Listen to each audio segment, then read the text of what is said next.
Congolais, que le Dieu de gloire vous bénisse. Dieu m'a ramassé au bout du monde. Par rapport à votre niveau, je ne sais pas comment y arriver. Mais Dieu m'a dit que si tu ne parles pas, tu seras plus qu'un Edingwe. Alors j'ai vu là où Edingwe est en train d'aller. Ah. Chers Congolais, j'étais en prière. Alors j'écoutais une voix qui me dit, appelle ton peuple à la table de la divinité parce que j'ai besoin de parler avec eux. Lorsque j'écoutais cette voix, je me suis tourné pour voir celui qui me parlait. Alors j'ai tombé dans une grande vision. Je voyais quoi? J'ai vu notre cher président Tshisekedi devant un homme. Et cet homme, il était assis sur un trône. Cet homme, il tenait un livre dans sa main droite. Cet homme, il avait un esprit offensif. Devant lui, personne ni dans le ciel, ni sur la terre, ni sous la terre ne peut pas s'imposer. Alors cet homme, il était rempli d'envie de parler. Alors il ouvra tout simplement le livre.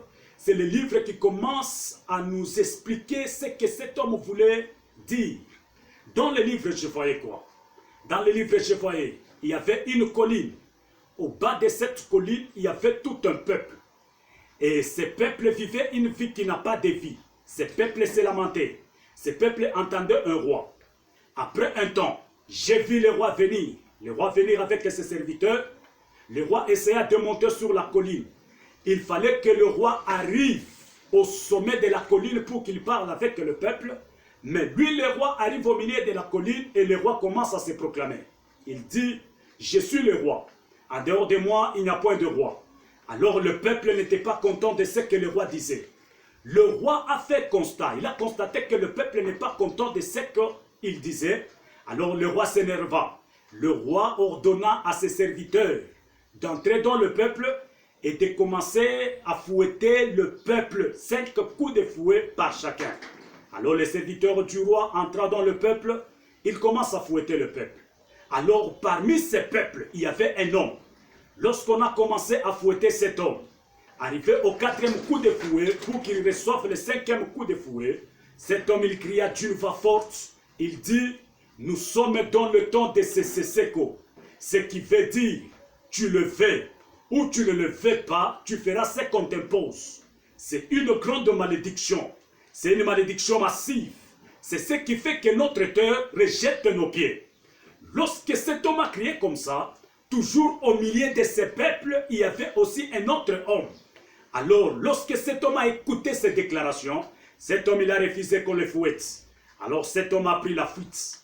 Le roi, il a constaté qu'il y a quelqu'un qui a pris la fuite. Alors le roi ordonna à ses serviteurs de poursuivre cet homme. En poursuivant cet homme, personne n'était pas capable d'arrêter cet homme. Alors dans cet homme, il y avait une femme. Et cette femme avait fui avec son seau que le roi avait saisi et le roi utilisait ce seau pour se laver. Alors lorsque le roi constatait que la femme avait fui avec le seau, le roi ordonna encore à ses serviteurs de poursuivre la femme. Alors en poursuivant la femme, le roi constata qu'il n'y a personne qui est capable d'arrêter cette femme. Alors le roi s'engagea lui-même pour poursuivre la femme. En poursuivant la femme, cette femme fait ses déclarations, elle dit, personne ne peut pas m'arrêter. Alors le roi commence à supplier cette femme. Le roi dit à la femme, s'il te plaît, si tu peux me donner même le parti des cigarettes que j'ai laissé dans le seau. La femme dit au roi, je n'ai pas pris le cigarette, j'ai pris tout simplement le peu d'eau que tu as laissé dans le seau. Et la femme a été transportée par de grands guerriers, des grands voyants. Chers Congolais, celui qui a de l'intelligence, qu'il puisse un peu sonder ces messages pour savoir qu'est-ce que Dieu voulait nous dire. Le pays est sous les nuées tièdes pour le moment. Notre cher président Félix Tshisekedi, Dieu t'aime bien. Dieu te regarde comme il a regardé ceux-là qui t'ont précédé. Oui. Chers Congolais, RDC, la bénédiction, ce n'est pas manger et boire.